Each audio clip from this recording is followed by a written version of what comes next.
What's going on, What's people? going on, people? It's time. It's time. It's that time. Cowboys, Straight no. Jimmy, what's up? Jimmy, what's up? What it do? What's happening? Well rested coming off a nice Turkey Day win. Yes, sir. Yes, sir. Man, Yes, sir. so no. I had a hell of a day. So I'm gonna let the reins of the show. We got some. We got Jay-Z. Jay-Z Kimmy back on. We got a hater.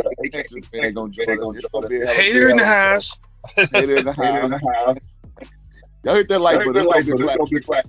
I promise you. Couldn't have a Dallas. I'm so disappointed because this used to be such a great match. Not I won't say a matchup per se, but it was always a good environment. I like it when sports teams don't like each other, when sports fans don't like each other. To me, it makes the product better.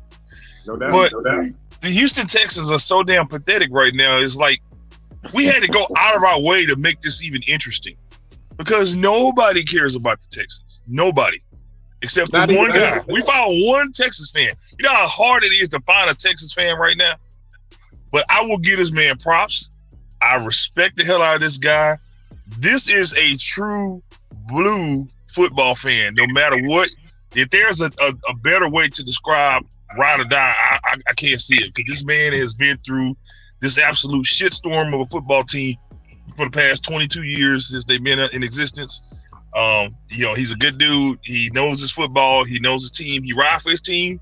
I respect that, even though I think he's absolutely nuts for liking this franchise. But to each their own. This dude ride for his squad. So, without further ado, our guy, Mr. Alton King Homer, as he calls himself, Thomas. This dude loves his squad. What's up, King Homer?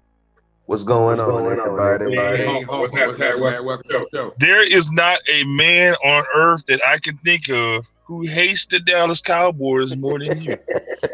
Not even Stephen A. Smith. Nobody hates the Dallas Cowboys more than this man. So, man. Get it out your system, bro. So, first of all, I gotta say fuck the Cowboys. Like it just gotta be known, man. But it's like you just said, it's no other except the nature of rivalry. Yeah. Like man, I'll be honest with you. So before the Texans existed, right? Mm-hmm. My dad, he worked for a place called Manhattan Construction. Uh-huh. And they built NRG. Back then it was Reliant. Reliant back then, yeah. Right. So my dad is from Oak Cliff, Dallas. All right. But he born and raised a Cowboys fan. Mm-hmm. But when they after they built the stadium, he was just like he gave the tickets to me. So I took the tickets and I took my homeboy with me. And that was the first game when we played the Cowboys. Right. And ever since then, I've been hooked, and we won that game. By the way, I still got my tickets to this very day. That was the Billy. Was it the tight end reached over the goal line for the touchdown for the name Billy something? Yep. Yeah. that game. That was a low point for a lot of us real Cowboy fans. Lose to the Texans, man, in their first game ever, and we still had Emmitt Smith on that squad. Yep. We still had, it was what we were in our. Yeah. This was Emmitt Smith's last appearance in Houston was an L to the Texans, man. So that's a wound that will exist forever. Somebody on the two and just like back as an echo. Okay. Yeah. If you are YouTube, turn YouTube off. Just So. Yeah, let's check it. Rich talking. Okay.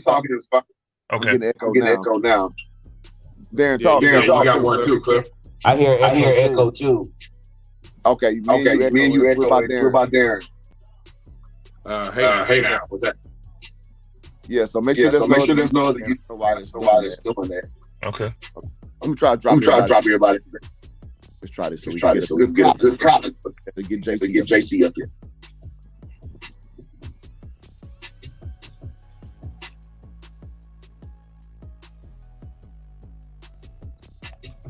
Little minor technical difficulties, but you know, you Texas fans are used to that. Hey, Richard, you good? I'm good. Any echo? No, sir. No echo. All right. Darren, any echo? I hear echo when you speak. Okay, so I'm gonna jump now. We build as we fly, people. We'll get this done. We'll get it right. Yep. Yeah, I'm good. All right. But yeah, you know, I like that. You guys got to hear the whole story. Here we go. He's back now. All right. So yeah. So anyway, you know, you tell us about the story about, you know, how you became a Texas fan. Of course, the first game in their franchise history is a W over the Cowboys. And that set the tone for the rivalry. And personally, although I was hurt as a fan, I thought, well, damn, you know what I'm saying? They came out the gate strong as hell. You beat the Cowboys at home. That should have set the tone for your franchise. But Man, what the hell happened, man? What happened? Yeah. What from that moment, it was in 2002 until now. Like, what the hell happened to this franchise, man? Man. So for me, I never thought John Peters was the guy. I thought we had a future with Gary Kubiak. True. He had some health issues. 2013. Mm-hmm. After those health issues, right. I think we pulled the trigger too fast on letting them go. Right. Obviously, this man went right to Denver and won a Super Bowl. Mm-hmm. And from there, the Bill O'Brien era was introduced. I'm sorry, I hear a little echo, man. But I'm trying to work through it though. Okay. But Bill O'Brien came, and after that, it was a wrap, man. Like we've been downfield. Oh, we've been downhill ever since then. King home, do me a favor. Drop down, so we can try to find it. We never had this before. Okay. I'll go ahead and drop off and come back in. Yeah, I'll bring it back up. All right. But you know, and like, you know, I like to recap that here. And I actually, at the time when during the Kubiak era, this is like the beginning of my media career. So I was working with SB Nation and writing for Toro Times, also through Sports Illustrated. So I was covering the Texans, and I saw what Kubiak was trying to build with the organization. Right. I thought he had the right kind of mindset. I just don't think he had the right personnel. And the most notable mistake I think that they made as a franchise was not taking a chance on Peyton Manning. Now, I know firsthand that Peyton Manning was in Houston, ready to sign with the Texans. He was staying at this is how detailed it is. He was staying at the Omni Hotel, and he was getting ready to come over and do a physical and work out for the Texans that next day, and he was ready to sign. He had tabled all other offers. The 49ers had offered him. Denver was trying to get in touch with him. There were some other teams that were trying to get to him to give him a chance. And he said, no, I'm talking to Houston first. He flew down here. Behind him, he also had Reggie Wayne and Dallas Clark waiting in free agency to see what move he was going to make, because they were going to make their move based on what he did. Incredible. So you had an opportunity, if you brought in Peyton Manning, to also get Dallas Clark and Reggie Wayne. So you would have had Andre Johnson in his prime, Reggie Wayne in his prime, Peyton Manning, although coming off a neck injury, that's an all-time great quarterback, Peyton Manning. And you had a very good defense with a young stud, J.J. Watt. So to me, I think of that as like a major turning point in their franchise history. It's almost like the opposite of the Emmitt Smith trade, the Emmitt Smith Herschel Walker trade. That was they had the opposite, and they went the totally different direction. Then, of course, you wind up letting Kubiak go, and you go through a hodgepodge of idiot, dumbass coaches. You bring in You bring in the fake $2 dollar store Joel Osteen, which the dude has no football experience, Jack Easterby, and you have this guy impacting football operations. So it just went from bad to worse. And then as Bob McNair's health faded, no one really seemed to take the reins of the team. I think Cal McNair just honestly doesn't even want to be the owner. I think he wants the money, but he didn't want the responsibility, which I was surprised at because Cal actually played football at UT. I even wrote an article several years ago thinking, well, hey, maybe it's time to hand the reins over to Cal. He would have some perspective and some insight, but he is by far the worst owner in sports. And the Texans right now are, in my opinion, the worst football team that we have seen in the past 20 years. Period, point blank. Am I wrong with anything, King Homer? Am I off with anything I said? Man, we historically bad. I can't even deny it. Yeah. So you had a chance to rebound, I think, with the Deshaun Watson thing, but you had the wrong person in charge. You get rid of a guy, and in my opinion, who's on a Hall of Fame track in DeAndre Hopkins for nothing. And I don't understand the culture that O'Brien was trying to build there. So to me, that's where the Texans veered off and became an absolute joke. I think they had a chance to bend that curve and rebound from that missed opportunity with Peyton Manning. And Deshaun Watson is a gamer. He's a football player, man. Outside of what he did in the massage room and all that other stupid shit he got involved in, the boy can play. He's a winner. He beat Alabama in the championship game in college, and he went to another college. He's a stud. He's a stud. He's the kind of guy you can build around. And correct me if I'm wrong, but I've heard some rumblings in the jungle that Bill O'Brien was kind of a fall guy for Jack Easterby's little minglings and decisions that he was making within the organization. Because I heard Easterby didn't want DeAndre Hopkins here. Right. Because he was his whole concept, and he even wrote a book on it talking about how to build teams with character and all this other psychological, moral bullshit. Right. Yeah. At the end of the day, you need football players, whether they're good guys or. And DeAndre Hopkins, I've seen it myself. He's not a bad guy. He's not a guy that gets in trouble. He's not a guy that goes out and does stupid shit on the streets. Jack Easterby's problem with DeAndre Hopkins was that he had multiple children with multiple women. Who cares? He's a football player. Who cares? He's a football player. He's not a priest. He's not a saint. He's a ball player. And guess what? Ball players usually attract women that like money. So he got caught up. I mean, that's his personal life.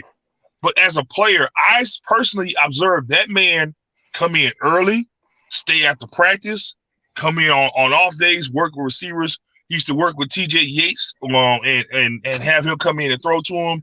This man worked his ass off and perfected his craft. He came in to the league with that hunger and that mindset. I've seen him and DJ Swearinger work their asses off after practice. So they dropped the story talking about they questioned his work ethic. I'm like, nah, I know for a fact that's bullshit because I've seen it myself. That man worked hard, and he still does. You see what he's doing in Arizona right now. Yep. So they just wanted to justify getting rid of a very talented, in my opinion, future Hall of Fame guy, and just because they didn't like him. Also, the way that they handled the exit of Andre Johnson, to me, I thought was totally classless. Like, he was still a very, very solid player, although he wasn't the man anymore.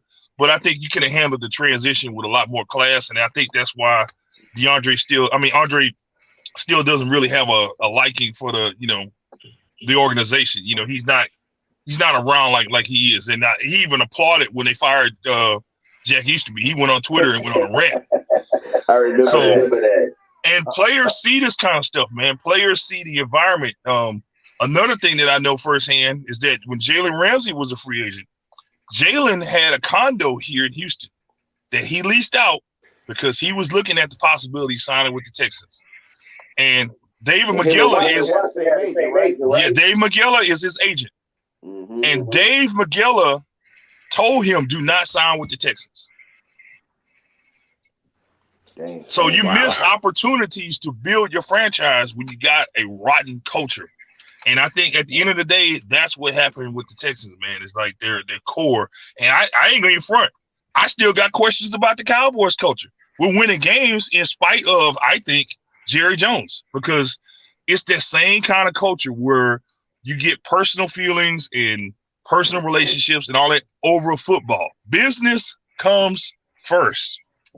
Film over feelings, man. Like, I mean, get guys that can play football and you deal with the other stuff later. That's why Coach Jimmy Johnson was successful. That's why Bill Parcells was successful. Those kind of guys. You had guys that had off the field issues and they dealt with that. But at the end of the day, they put together guys that can play. It didn't matter who you were, where you came from, where you were drafted, who you like, who you don't like, how many kids. They didn't care about that. They care about the product on the field. That's why those guys are legendary coaches. They ran legendary organizations, and the results speak for themselves.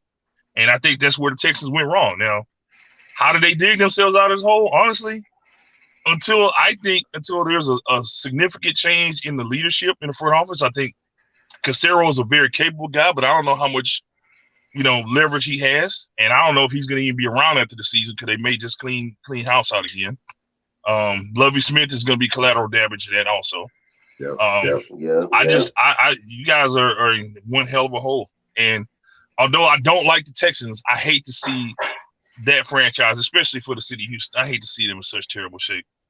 So it's bad. But it took away all the sting out of this rivalry, man, because when the Texans were good and the Cowboys were good and played each other, oh man, it was magic. It's magic. But we're very far away from that now. Yeah. It's interesting. You got to bring up the backstory. I still got to echo, right? A little bit. Yeah. Exactly. Wow. This is nuts. But it's cool to hear both of y'all chime in on the backstory.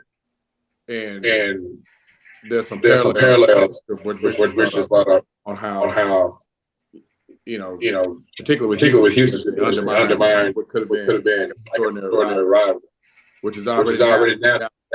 Anyway, but you're talking about the biggest sport in the land, and state and what have you.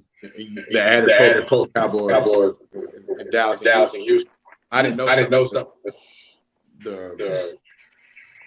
It's like everybody. Hey, Darren, hold on 1 second. Jason, quick. I mean, man, how is it that you have a top 2 or 3 receiver and don't get multiple number ones for the guy? If you're gonna make a move and go away from DeAndre Hopkins. I mean, teams are getting multiple picks for Devontae Adams and guys like that. And DeAndre Hopkins is a top 3 guy. Yeah. How are you not getting multiple picks for him? It's a terrible move to go away from the guy. But if you're going to go away from the guy, let me get a Tyreek Hill deal or Devontae Adams deal. Let me get multiple picks to justify it. Right. I mean, Coach O.B. fell on his ass on that one. Right. And I also question why in the hell would you make him a general manager after you already seen him struggle as a head coach? What makes you think he has the capability of making personnel decisions to put together a team when he showed a lot of competency issues in his early tenure as a head coach? He didn't show me anything that says, oh, this guy's a great football mind. Let's make him our GM also. I don't understand. That's the weird thing, Richard. I mean, I want you to put yourself in the head coach's shoes. Don't you want to be personal? Yes, but at the same time, I think there should always be some counterweight with personnel. The most infamous example of that is the front office, of course, with the Cowboys when they pull off the Herschel Walker trade. Jerry Jones wanted to trade Michael Irvin instead. So thank God we had someone with the mindset that said, "Hey, no, I didn't know this guy. He's going to be great. Let's get rid of Herschel Walker now because he's overvalued." Everybody thought Herschel Walker was going to be the greatest running back ever. and they overpriced and oversold his value, and tricked the Vikings into giving up all of that draft capital for him, and of course built a dynasty off of his back. But they it was an NBA like move, like when you have an NBA team and you've got one guy that's decent, but that's not enough. Right. You're not going anywhere. And right. You say, okay, let's turn them into something. Right. You see, the NFL wouldn't do that. Before Jerry got there, one of those guys made 55 trades. Right. They kept churning the talent. And it's kind of like what I talked to you guys about. When you take over a team that's terrible, mm-hmm. no jobs are safe. Mm-hmm. So you're on a widespread looking for talent at all positions. Right. And so it really kind of makes the decision-making easier because you're looking for everything. Right. And the Texans, I had a lot of respect for Coach O'Brien when you juxtapose the way that they handled football compared to the Cowboys. The Cowboys were about everything but football. And for a while, with Coach O'Brien, I felt like that the Texans were about nothing but football. It was no extra, no BS, right? But I gotta say, the DeAndre Hopkins move was a real head scratcher and was kind of the beginning of the end. It was a top 5 worst trade ever. Right. Easily. No question. It was terrible. I was embarrassed, man. Yeah. Yeah. And I'm sure, like I said, not only did it kill the locker room, anybody that was even thinking about coming to Houston as a free agent, they were like, oh, hell no. No. If you get rid of a guy like DeAndre Hopkins, why in the hell would I go there? Guys are concerned about their legacy as well. They want to make money, but they're also concerned about their legacy. Because at the end of the day, after their careers, they got to think about, hey, if I won a championship or if I at least competed or if I'm a top player and, am I making Pro Bowls, it's going to impact my Hall of Fame status, that kind of stuff. So Andre Johnson is waiting to get in the Hall of Fame, and he's going to wait again this year probably because of the way that they ran that organization. This dude was a first-round talent. Andre Johnson was a beast, but he never had a damn quarterback. It's a hell of a wait list in that wide receiver for the Hall of Fame. Yeah.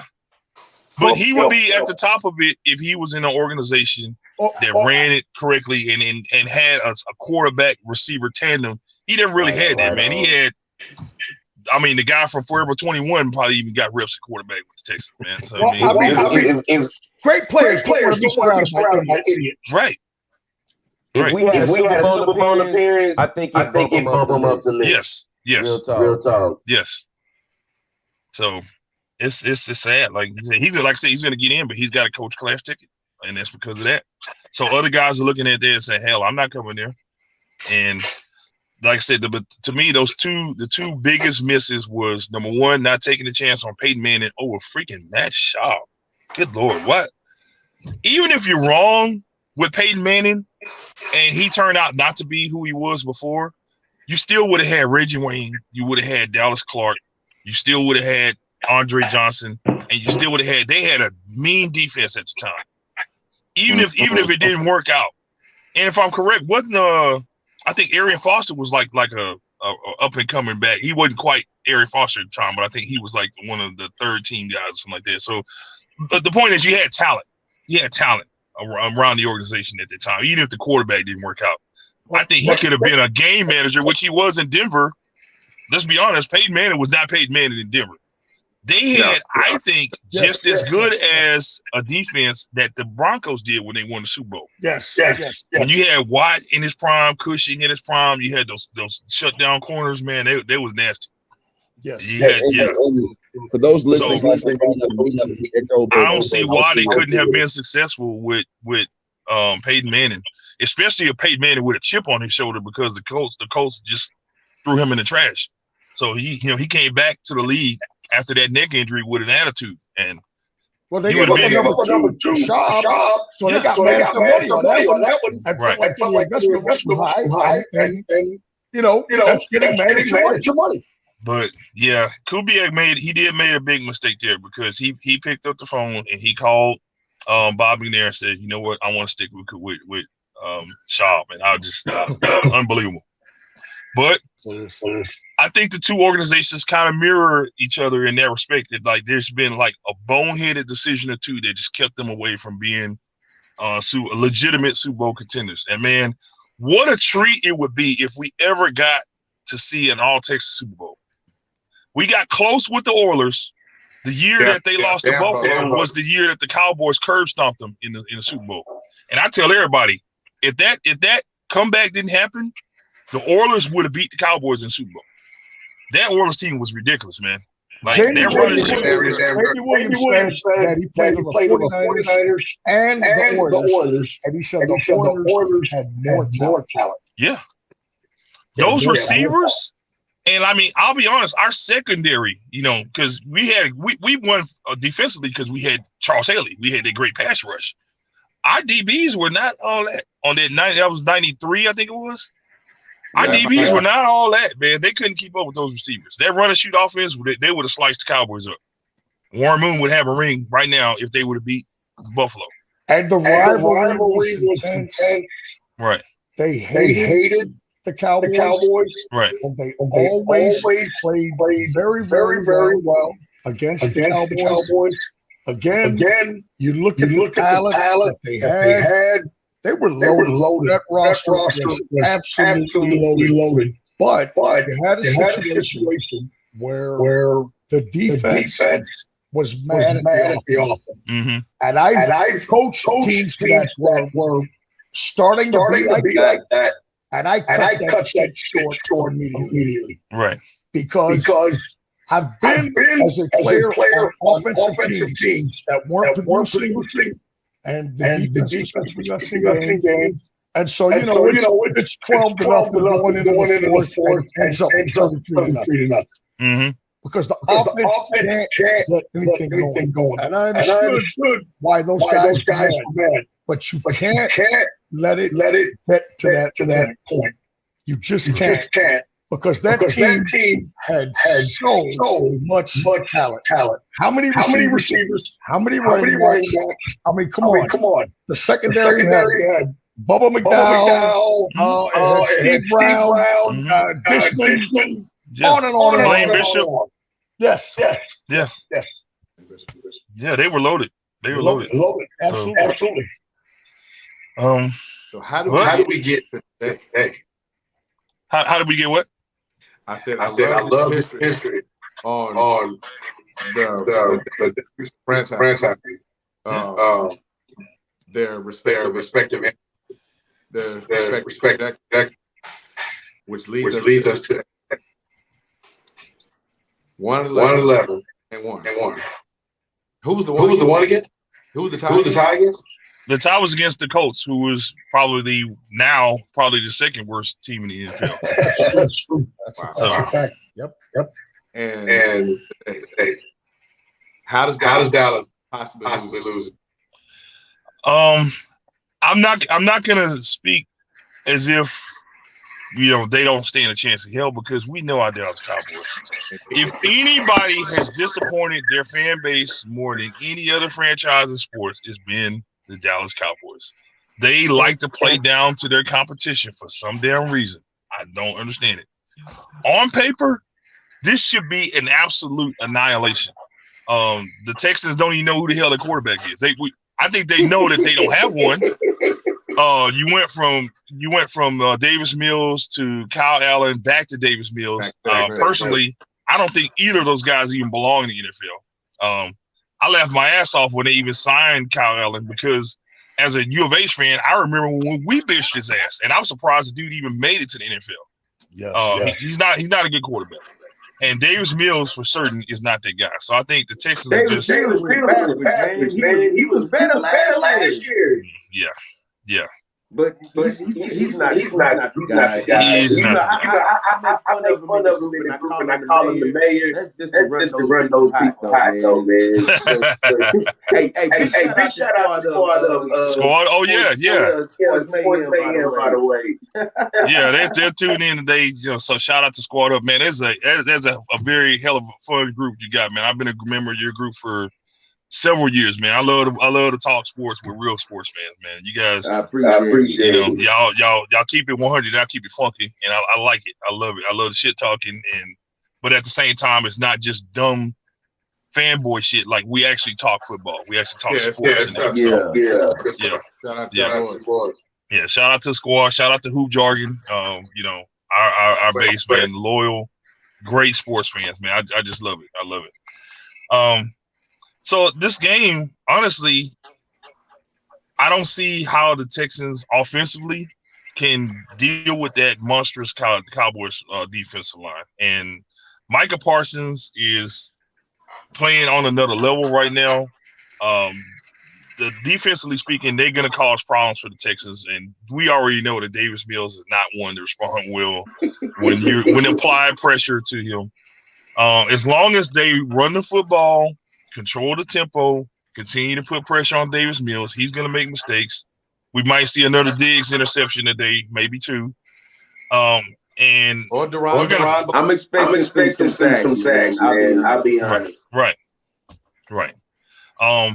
And even mid-game, we may even see them switch back to Kyle Allen, because this is a team that's just like, they're just on the ropes, and they're just, at this point, they're just riding the clock out for the rest of the season and getting ready for the draft and getting ready to, the guys. Now, the only thing I will say is, the X factor is, there's guys that's on that team that they're thinking about next year.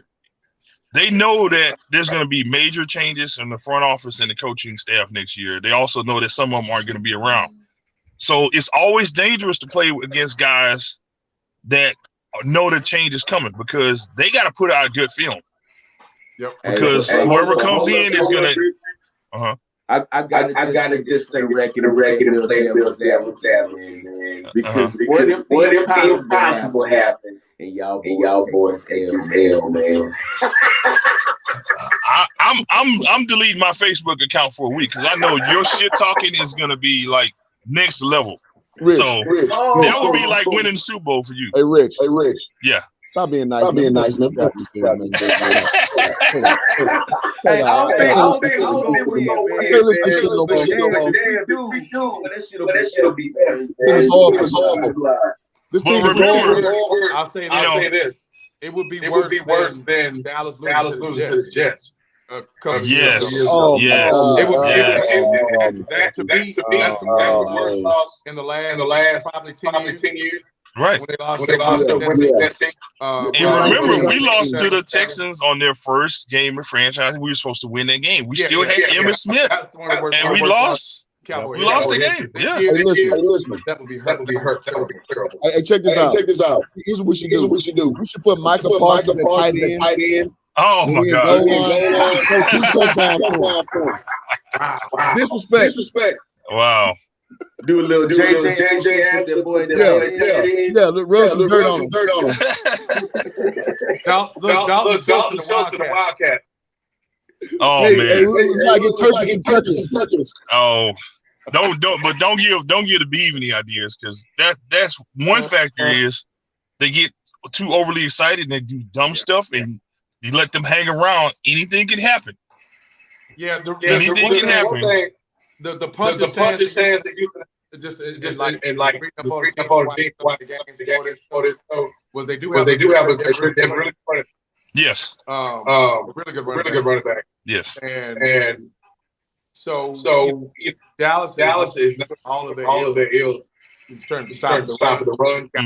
Better. They face some good results. Limited. Better than it was in weeks previous.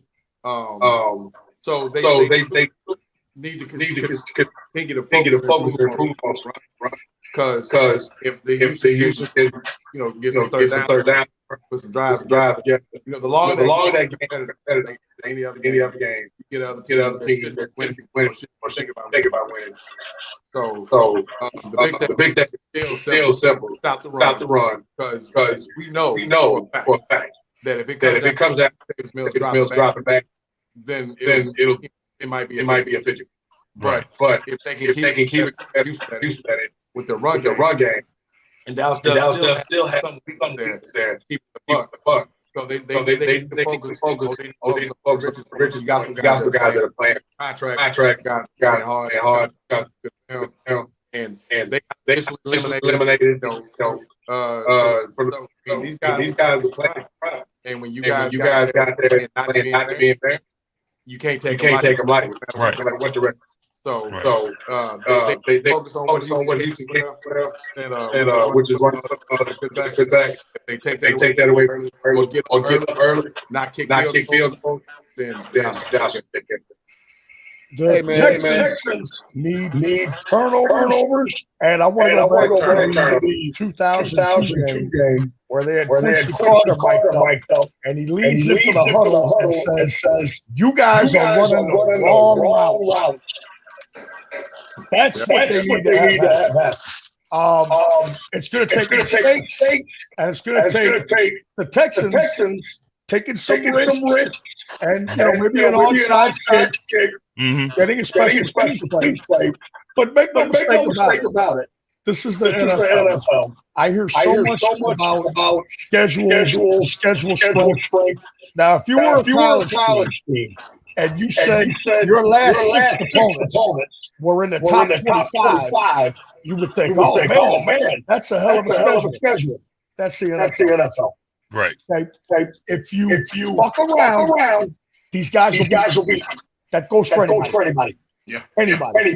All right. The Texans are not terrible. They've hung with good teams. They play solid defense. We terrible, bro. They're terrible. Right here from the man. We terrible, bro. I mean, I'm a Texans fan of all time. Well, I'm a Houston fan. I don't want to crack Texans too bad. I will play you. This team sucks. This team sucks. I said at the beginning of the year. This team sucks. I said at the beginning of the year. I said the Houston Astros are closer to winning the Super Bowl than the Texans.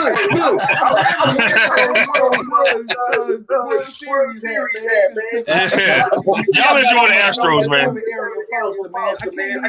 Until I get my picture featured, man, and my Davey appears, man. I gotta wear my baseball. That was the most hilarious clip that somebody posted on Instagram. And like the stands are empty, like they pan and they see like the stands are empty, and then they pan, they walk down the courtyard, and it's like the hallway is like crowded with people watching the Astros inside the Texas stadium. Like nobody's giving a damn about the football game. Everybody's watching the Astros in the playoffs. That was just hilarious, man. Hey, can I say this real quick? All I can do, man, you know my respect. All I do is see all that money in your background. The hat, your posters, boy. Oh man. Oh. But like I said, you gotta respect the man that ride that hard for his team. Oh, while I'm thinking about it, I do want to share Aaron. I want you to tell the story. Can you tell them about the story about your hate for Warren Moon and where that came from? They have to hear this. They have to hear it, man. Yeah, man. I got you. So like 1988, it was either 88 or 89, because I was in third or fourth grade. But they had a little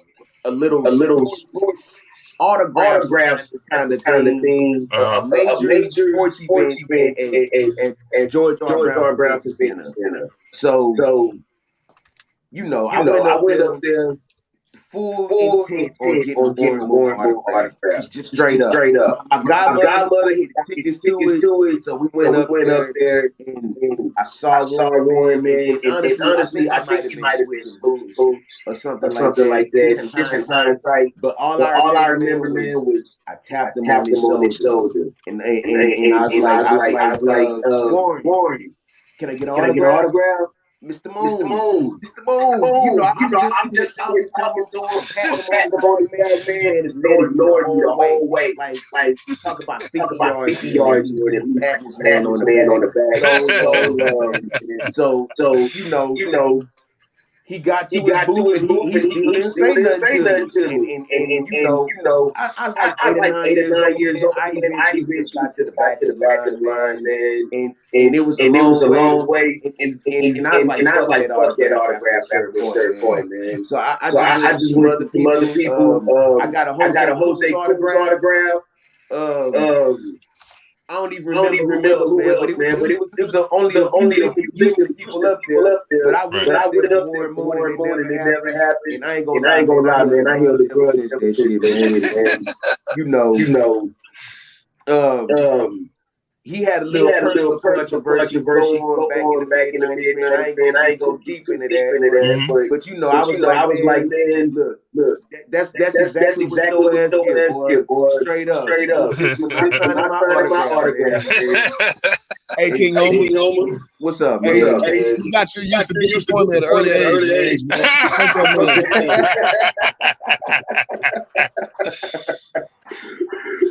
But yeah, man, you know, it's hilarious.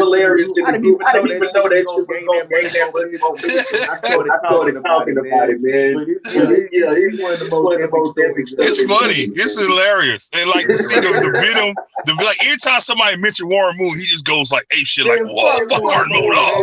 Hey, you heard it, man.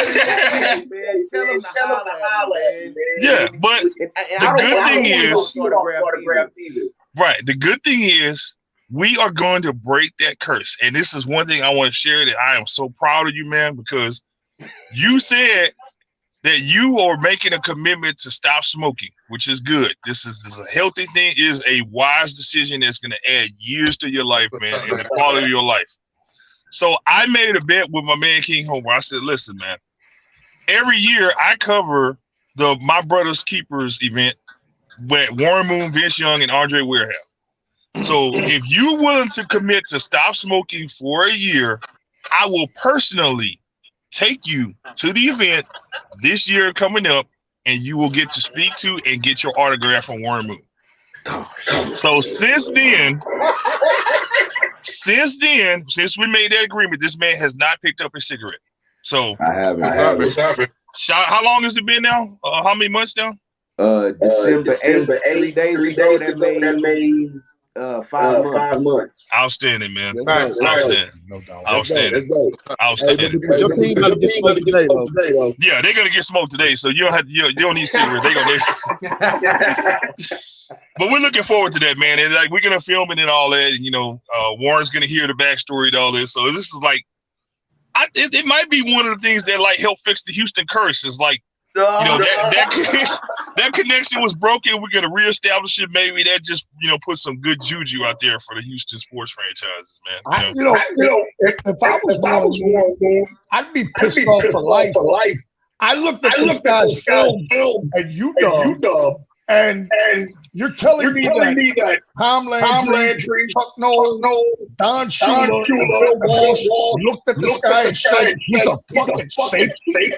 Right. I mean, this guy was dropping dimes. Right. Like he could straight up spin it. He beat Ohio State in the Rose Bowl. Exactly. So it's like, we don't trust African Americans to lead our team. Warren Moon's father died when he was 8. He had 5 sisters, and each one of them said, Warren became the man in the house that day. Right. What in the it just blows my mind. I watch this film and I'm like, a safety? Right. Well, I interviewed him. Warren's probably right to be a little bit better. Right. I interviewed him, and he told me that at the combine, he actually slowed down a bit. He didn't run as fast as he could have because he wanted to make sure he wasn't perceived as an athlete. And he made it clear that he wanted to play quarterback. They offered him to come in and get drafted as a tight end and safety and all this other shit. He's like, no. I'm a quarterback. one of the most accurate throwers ever of all time.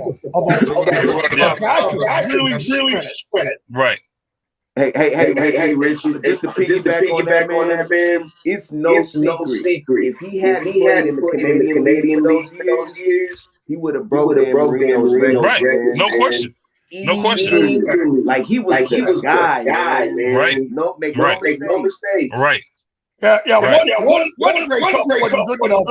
They needed 5 of them to give him a chance. Are you kidding me? Right. This happened in my lifetime. Right. Are you serious? Unbelievable. Yeah. I would have been the first pick in the draft any other year. 6'3", 215, can't spin it. One in a big time level. I mean, what are we doing? And in an era where quarterbacks weren't mobile, he was mobile. He had wheels. Yeah. He can get away from pressure. He can run. He wasn't Randall Cunningham, but he had wheels. 12 rounds in the draft. 12 rounds in the draft. So somebody doesn't say, hey, you know what?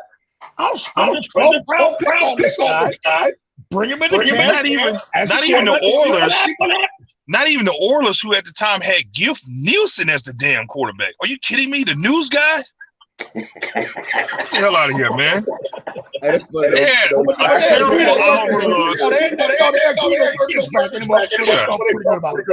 Yeah, Oliver Luck was terrible. Giff Nielsen was trash. And then Archie Manning was stealing checks from the Oilers. So, I mean, why wouldn't you? Right. Well, even Pastorini, like I interviewed him, and Danny said, my whole career, you know what our offense was? He said I would go to the huddle and I would ask Earl, hey Earl, you need a blow? Yeah, all right, we're gonna throw a pass. Yeah. They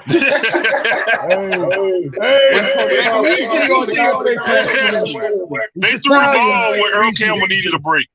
Easy. Yeah. Let me say this, guys. To reset the room, thank y'all for tuning in. I know there's no echo. I don't know why that is, but we're powering through. Thank y'all for listening. The panel was cooking, man. I appreciate y'all for good. Yeah, thank y'all for the support. But no doubt. Hey, Cliff, I hope that somehow, somewhere. Real quick. My man, Griffin. After Cliff, I had to mention it. It's too something. That's my man Troy. He had the comment because we all sound like we stopped. I thought that was hilarious. Oh, okay. Yeah, there it is. That's the King Homer effect. Yeah. Chop the screw, baby. No doubt. But yeah, man, I hope, of course, I don't hope for them to win a Super Bowl, but I hope the Texans right the ship, man. Like, we need, in 4 years, when we play y'all again, we need this to be a good matchup, man. Because this sucks today. Fuck them. Fuck them. I want the pleasure of beating them when they have hope. Like, they don't have no hope today. You know what I'm saying? Like, they know. I was telling AB earlier. I say, man, I'm already recording, man. At 8 o'clock in the morning. I don't never record, bro. Like, you got to all the way. Yeah. And it's a wrap, man. It's not even feel the same, bro. No. I mean, I agree. In 2010, when we got their ass, right. That was fun. Right. Because they were good. We were good the previous year, ended up not being good. And I happened to go down to Houston to watch the game with my biological father. Right. And God rest his soul, man, Steve is a legendary talker. And we watched the Mike Renfro game against Pittsburgh where he caught a touchdown, but they didn't give it to him. Right? And the Oilers used to give us problem. Right, yes. And the Texans were lying in wait for us in 2010. We lost our first game, and we went out there and beat their ass. And that was fun. Right. That was fun. And then, of course, 2018, I think it was, the DeAndre Hopkins Spinner Rooney against us. You know, that was an epic L for us, man. You know, yeah. God almighty, Hey, Richard, interesting stat of the day, man. Every time I've ever gone to NRG and watched the Texans play the Cowboys, won. So I missed the one in year 8, but I was there in 2002, and I was there in 2018, and we won both of them, bro.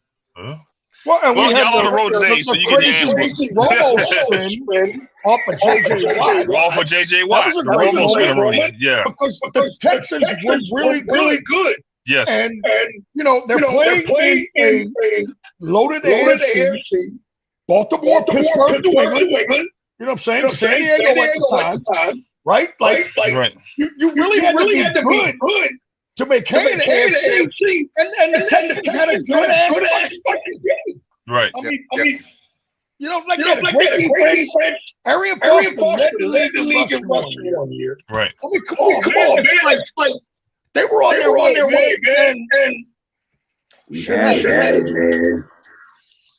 Just couldn't pull it together. And like I said, in all fairness, we've gone down a similar path where we got close. We had years where we had stacked teams of talent. We had the Romo fumble snap. We had you name it, the collarbone injury. Like, it's always something between these two teams that just keeps them away. So defense put up 34 at home as the 1 seed in the first round of the playoffs. Right. I'll be honest. You scored 31 at home and win that game. I know we getting close on time, but just to be clear, Bob McNair was very much more equipped to handle the rebuild than Cal McNair. So in hindsight, now I agree. This rebuild, we're fucked. Right. I'll be honest. So you can expect at least 5 years, man. I don't even know if we'll draft a quarterback next year, but it don't matter because we're not going to give them the tools. I'm never been pessimistic. Richard can tell you that's how I got to King Homer. Because, man, I always ride for my team, man. Right. I've never felt pessimism like I have now, and that's because it starts at the top. Right. So, as a Texas fan, my man, as a Texas fan, what do they need? Do they need a personnel guy to come in and fix things? I mean, I like Lovey as a coach. Like Rich said, they got rid of Joel Osteen. What do they need, man? As a Texas fan, tell us what they need. For starters, as an owner, right? So I know that really the whole monetarily, it's Janice McNair's organization. And I know Cal McNair is the son. And he's more or less the face of the ownership, right? And he has a bug in his ear.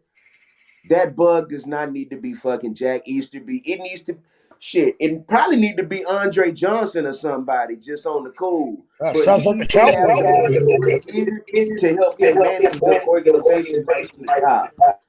I think the people that's talking to him is making him make bad decisions like that, like how we got in this Nick Caserio situation. I think it was better GMs out there, man. What's my guy from the Ravens that be on NFL Network? He's black dude, man. Riddick. Dominic Sparkworth? No, Louis Riddick. Louis Riddick, man. Louis Riddick, yeah. Yes. I think he would have been a great candidate to be our GM. But we was already hooked on Nick Caserio from the start, right? That's because that's what Jack Easterby told McNair to do. And I feel like that's where it starts. But from there, I don't know if Nick Caserio is going to be on the other side of the fence on this rebuild. I can't guarantee you he's the guy to get us back to the playoffs. What about backing up the Brinks truck for Will McClay, who went to Rice, who's with the Cowboys, and saying, hey, you're our GM. No, they tried that. 17. Right. They did? I didn't know that. No, I didn't know that. Yeah, that's where I was going. I'd rather give y'all the spread because they tried that. 2017. And really? He was turning interview down. Yeah. It's a smart move. And how come it's because I think and the Lions. Right. I think McClay knew about the culture. He knew that he wasn't going to have the ability to fully build the organization the way he wanted it. So, like, I would be better off being a personnel guy with the Cowboys than a GM with the Texans if I don't have control of the reins. Yeah, because the culture in Dallas doesn't have some albatross hanging over it. Right. I mean, Jerry knows what he wants, though, and the first thing Jerry gonna do is build the offensive line. If he don't do nothing else, he gonna draft some linemen, man. Right. Know what you gonna give? We don't even have a direction like that, bro. You don't know what we're good. The last time we had direction was when Rick Smith was the GM. Yes. We knew we was gonna draft a qualified defensive player. Right. First round with Rick Smith. Right. No more direction. How could the culture be any worse than it is in Dallas with Jerry on the radio talking about who's starred, how come people don't play, who's coming back from injury, you know? I mean, how could it be worse than that? I don't get it. I mean, you give Will McClay ultimate power, pay him a boatload of money. Well, that's the thing. I don't know if he get that though. I think that was probably what turned him off, because even O'Brien didn't have complete autonomy when you bring in a guy like Jack Easterby, who has no football experience, and then they hired this consulting company. I forgot the name of it. The consulting company were part of the decision pool to get rid of DeAndre Hopkins. So like. Did you find these guys on Craigslist or something? Like, you need players 100%. It's all about players. The game is always going to be about players. It always has. Right. Look at what Will McClay is doing. If this kid from LSU turns out to be their starting Mike. This draft was a straight up grand slam. Right. In addition to the drafts they strung together, dating all the way back. That's why the Jones letting Will McClay go. Right. Because if you think about it, the Cowboys draft, which is Cowboys we talk about the front office, This was this way in the Jones era, right? Everything changed. I kind of talked about it changed. It changed.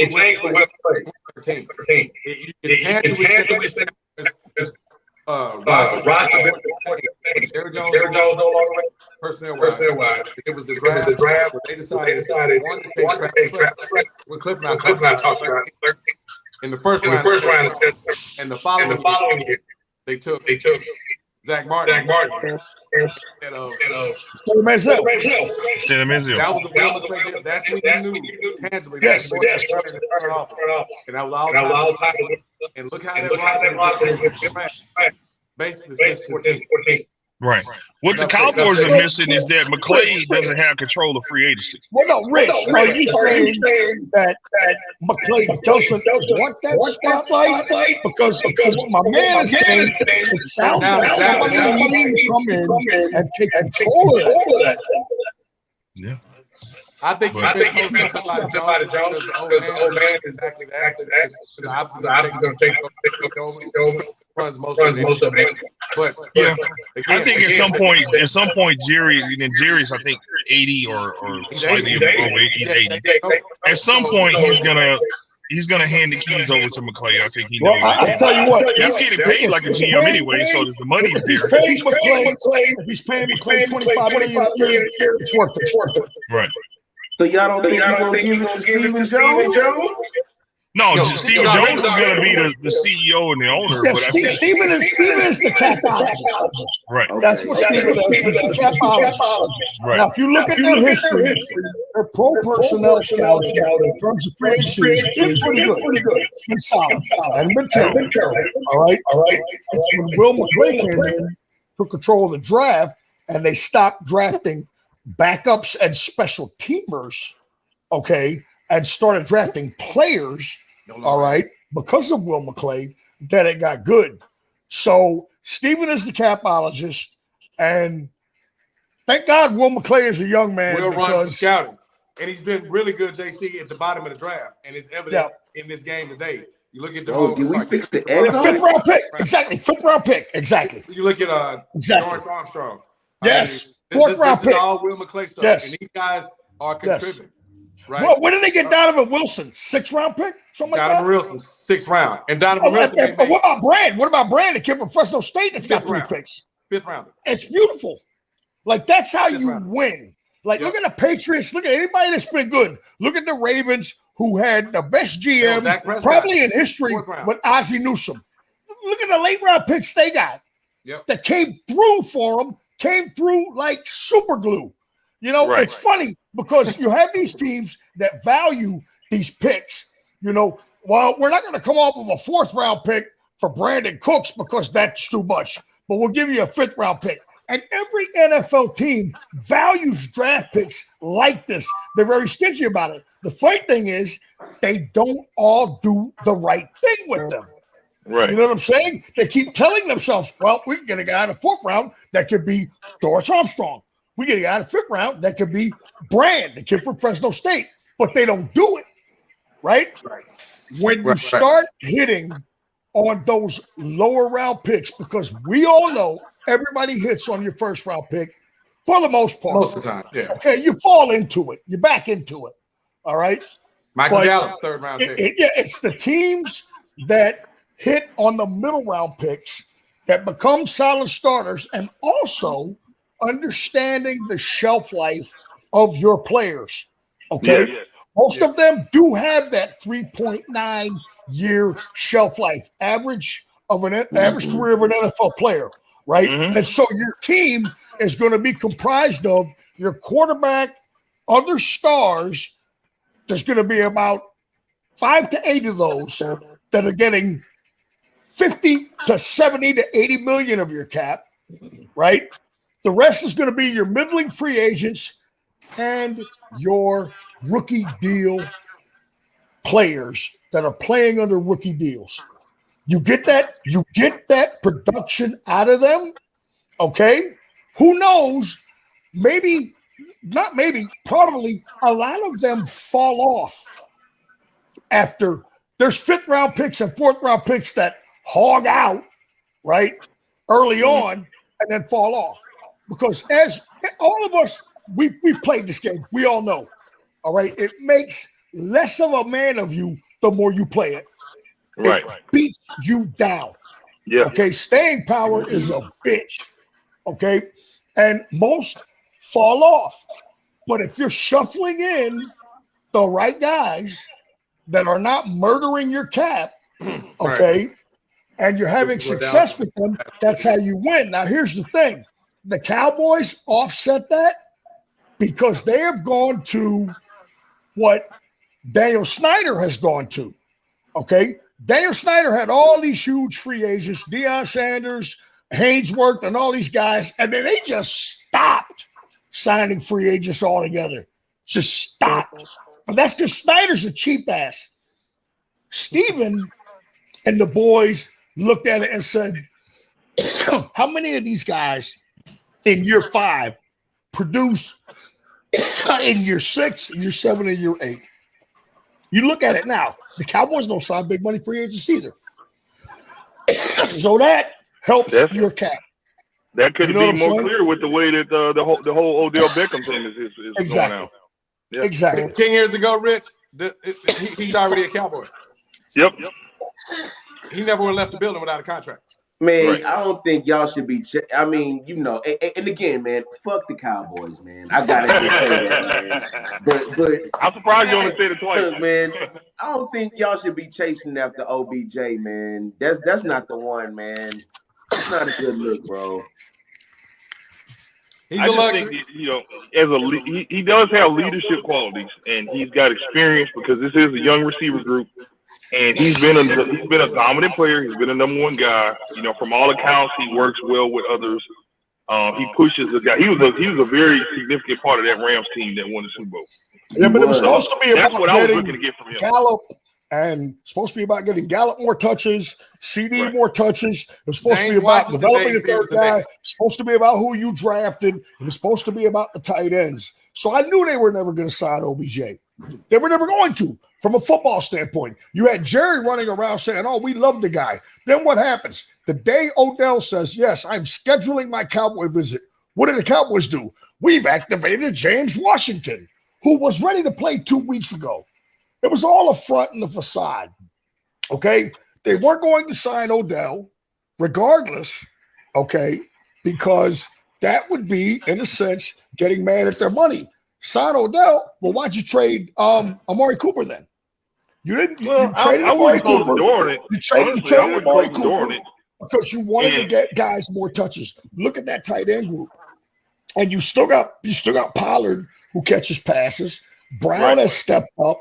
Okay, you got Lamb and you got Gallup and you got 3 tight ends and Pollard a back. I mean, where's the footballs to go around in this? That's a great question.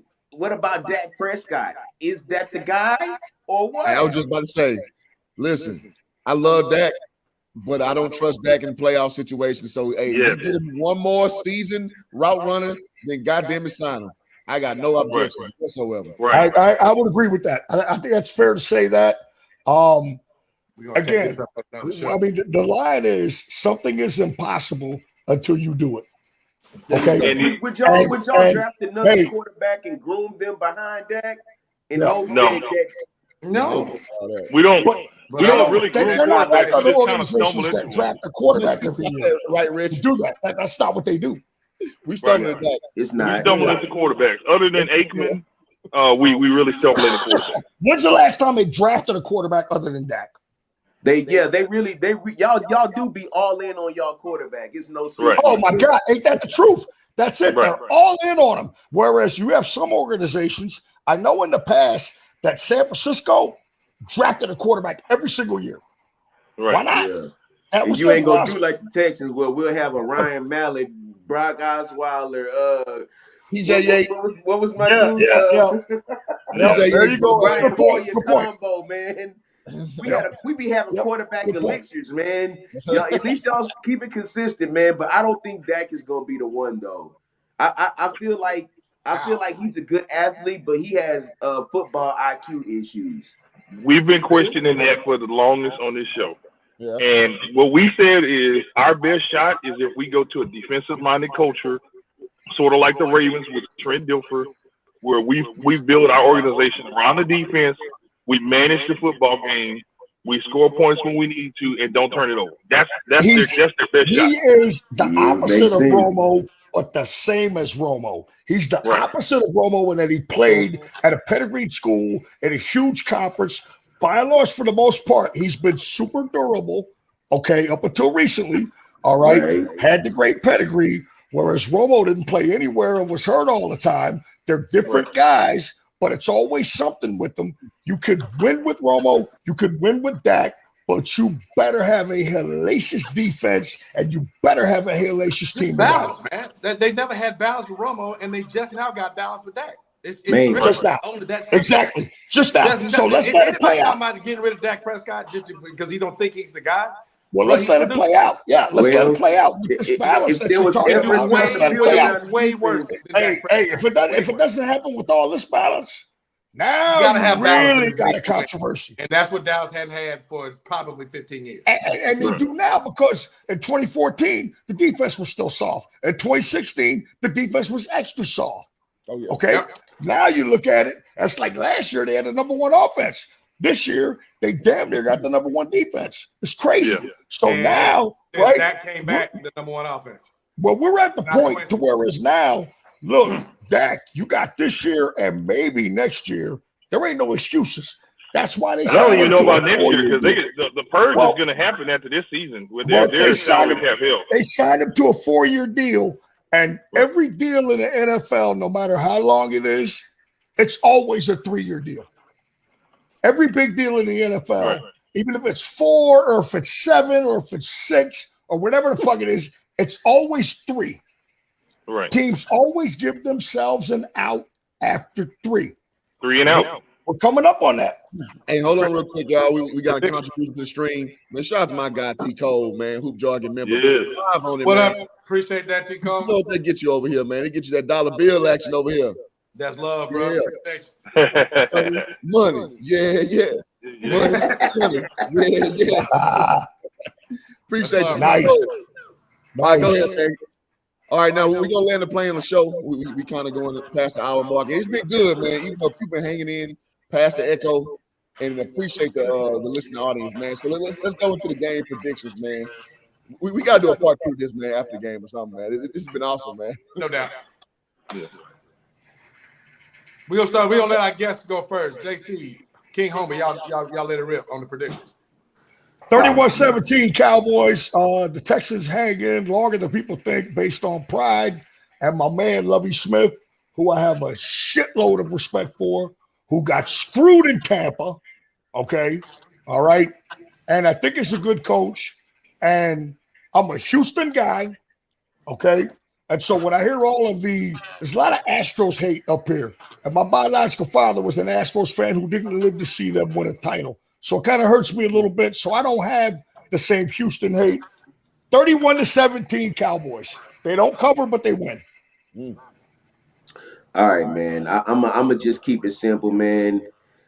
Our biggest, I ain't gonna say the biggest flaw, but it might be the biggest flaw, man. Simply put, my man Davis Mills, he can't get past, he can't progress past the second checkpoint. So he's incapable of reading the defense.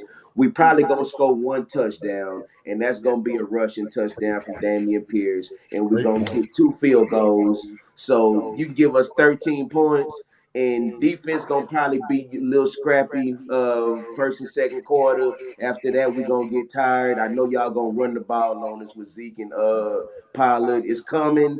The pass rush is coming, and Mills is gonna get flustered, man. I'm gonna say 34-13, man, with the Cowboys, man. Hate them hoes, but that's what it is. I love it. I hate them hoes. Helps. Whole ass motherfucker. This is what you get on Straight No Chaser, man. You get it from both sides of it. This is we invite this. We love it. We want all the smoke. And go. speaking of smoke, I think it's time for us to get the hickory. It's time for us to get the cherry wood, The oak, burgers coming on the grill, baby. all of that. Cliff has got a mesquite. hangover, and one of the best ways you can get over hangovers is by eating burgers. So we're gonna throw the burger on the grill. We're gonna go 40-3 Cowboys. Oh, say it with your chest then. Say it with your chest. 40-3. 40 burgers. Look at my man, Black Jason Garrett over here. So, man, I'll let Cliff go last since I know Cliff. I know where he's going with this. He probably got his grill fired up already. I think it's going to be. I like JC's point earlier. They're going to scrap a little bit, and Altus too. I think the defense is going to scrap a little bit just because of pride. You know, Love is going to have them ready to play. Man, to be 17.5-point dogs in an NFL game is, I mean, you even Vegas is like, man, they're gonna get the dog shit beat out of them.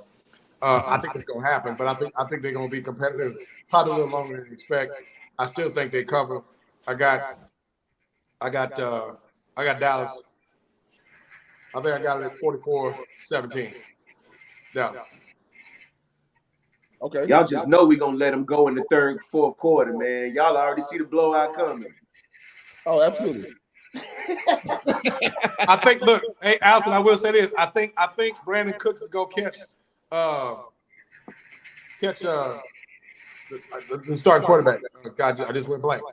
Isn't he out today, or is he playing again? I don't even know if he's playing. I think they're going to put Brand outside. I think Brand's going to either Brand or Joseph is going to play outside. No, Joseph. That's what I'm talking about. Kelvin Joseph. I think Kelvin Joseph gets caught slipping one time in the passing game just because he's out there on the outside on the out. Joseph is starting on the outside. They want to keep Brandon in the slot. Go ahead, Cliff. Yep. All right, man. You know, the Texans got a stout little run game going, so they're gonna eat a little clock. So I don't think we gonna. I want to say a 50 burger on them, but I ain't gonna go 50. We go 45 Burger to the 13. Okay. 45-13. Yeah, that's what we're going to There it is. Yeah. All right, so great show, man. Thank y'all to the guests, man. Yes, indeed. Appreciate you, King Homer. Man, I appreciate y'all having me on the set, man. Much love. Bro, we got real shit, man. Now you welcome back anytime, man. Bring that hate with you.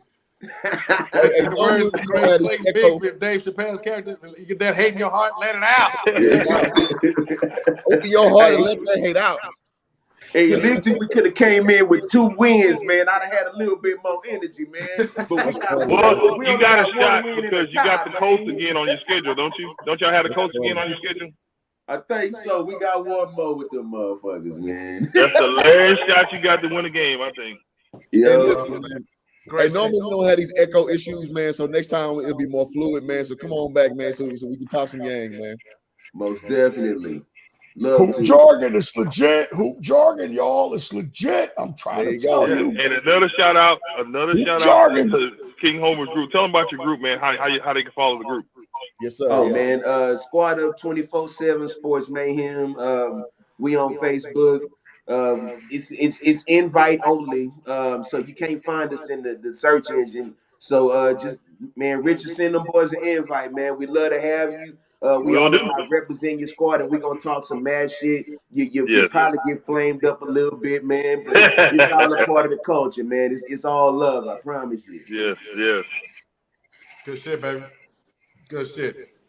Good shit, boys. Nice job. Cliff, Rich, real quick, bro. After that piece last week, bro, we gotta have. We cannot have a 50 burger that went down without having a lucky white. Now we gotta have a lucky recipient. Lucky Whitehead Award. Oh, okay. Hold on. Let me get the graphics together. Yeah, gotta have a lucky before we sign off, man. After a 50 piece. The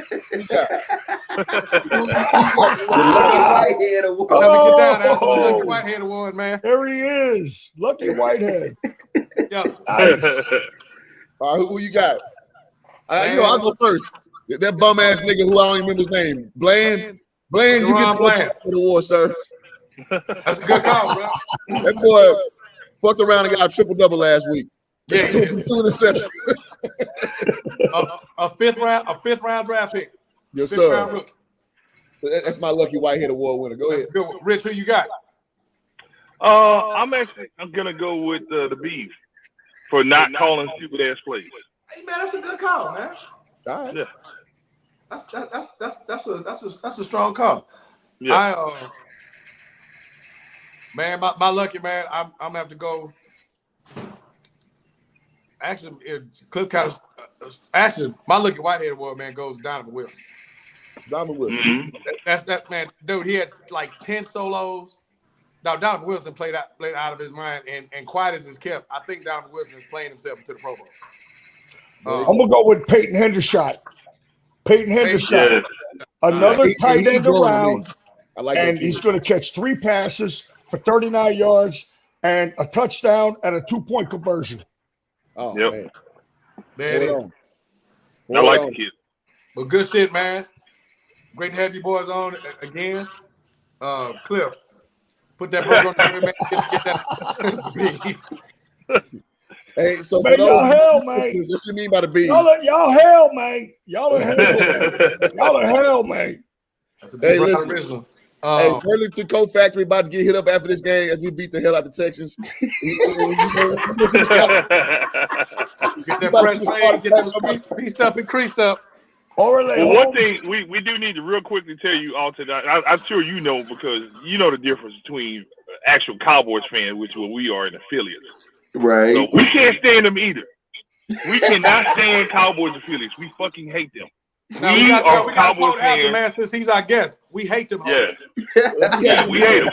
We hate them. So we agree on that. We have that common ground. And those are the people that you're actually annoyed at. It's not the real Cowboys fans. It's those damn affiliates. It's the Ashley Wash jeans, fresh fade Jordan jersey dude who swear to God that they're gonna win it all, and they keep bringing them with the most dusty ass rings. Anytime the team goes 10-3, here they come out of the woodwork talking all this shit about how great they are, or they talk about how much money Jerry Jones made versus other teams and all this other stupid shit that has nothing to do with actual success. But real fans know, like yourself, you're a real fan too. You know, you're there for the good times and the bad times, man. So that's why you're here today, man. We respect that common ground that we got. You're a real come fan. into a local mall near you. Cowboys and Phillies, man. They coming. They coming. And they're going to be in your group today, and they're going to be in all these groups today talking shit about how they beat the Texans and we the best team in Texas, all that other stupid shit. You know, who cares? Comparing strength of schedule and shit like that.